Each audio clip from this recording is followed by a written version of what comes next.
2 કરોડની નકલી નોટના કેસમાં ચાઇના કનેક્શન નીકળ્યું। સમગ્ર નેટવર્કમાં હવે ચાઇના કનેક્શન સામે આવ્યું। નોટો છાપવાના કાગળો ચીનથી આવતા હોવાનો ખુલાસો। કાગળ પર સિક્યોરિટી ફીચર પણ તૈયાર આવતા હતા। સુરતના આશ્રમમાં માત્ર નોટોનું છાપકામ જ થતું હતું।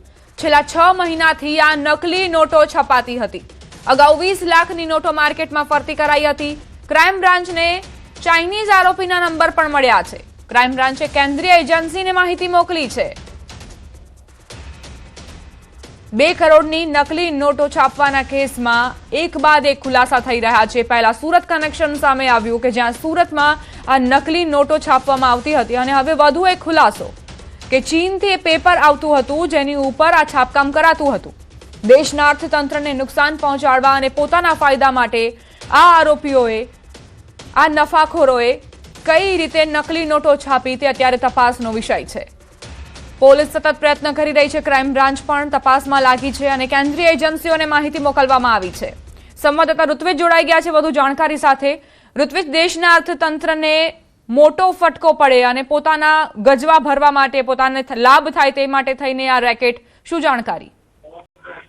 જી દીપા, વાત કરીએ તો જે રીતે અમદાવાદ ક્રાઇમ બ્રાન્ચ દ્વારા આખું નેટવર્ક ઝડપી લેવામાં આવ્યું છે। આરોપીઓની પૂછપરછ દરમિયાન એક પછી એક ચોંકાવનારા ખુલાસા થઈ રહ્યા છે। મહત્વની બાબત એ છે કે જે આરોપીઓની પૂછપરછ દરમિયાન એક હકીકત સામે આવી છે કે જે નકલી નોટો માટેના જે પેપર હતા તે પેપર ચાઇનાથી મંગાવવામાં આવતું હોવાનું હાલમાં સામે આવ્યું છે અને જે સિક્યુરિટી ફીચર્સ હતા તે પણ તૈયાર કરવામાં આવતા હતા, જે સુરતમાં માત્ર નોટો છાપવાનું કામ કરવામાં આવતું હતું।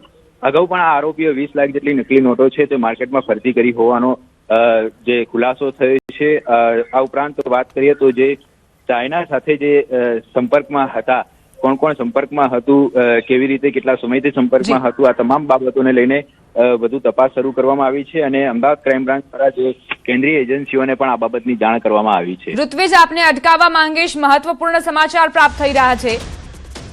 ન્યૂઝ 18ની ટીમ પ્રદીપના આશ્રમે પહોંચી। સુરતમાં આવેલા પ્રદીપના આશ્રમ આ જ સ્થળે તેણે નોટો છાપવાનો આ કારસો રચ્યો હતો। સંવાદદાતા કીર્તેશ જોડાઈ ગયા છે લાઈવ। કીર્તેશ, આપ અત્યારે ક્યાં છો અને તમને શું શું અત્યારે જોવા મળી રહ્યું છે ત્યાં?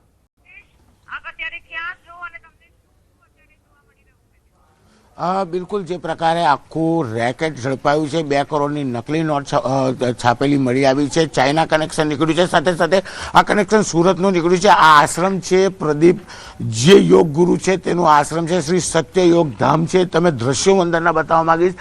ચોક્કસ એનો માણસ મુકેશ પટેલ કરીને છે કે જે સુરતના સરથાના ખાતે નોટ છાપવામાં આવતી હતી, ત્યારબાદ એ નોટો આશ્રમમાં લાવવામાં આવતી હતી અને અહીંથી આ નોટો અમદાવાદ સુધી લઈ જવામાં આવી હતી। તમે દ્રશ્ય જોઈ શકો છો કે આ યોગ ગુરુ આ સુરતના નદી કિનારે આવેલું છે, ગામડે વિસ્તારમાં આવેલું છે।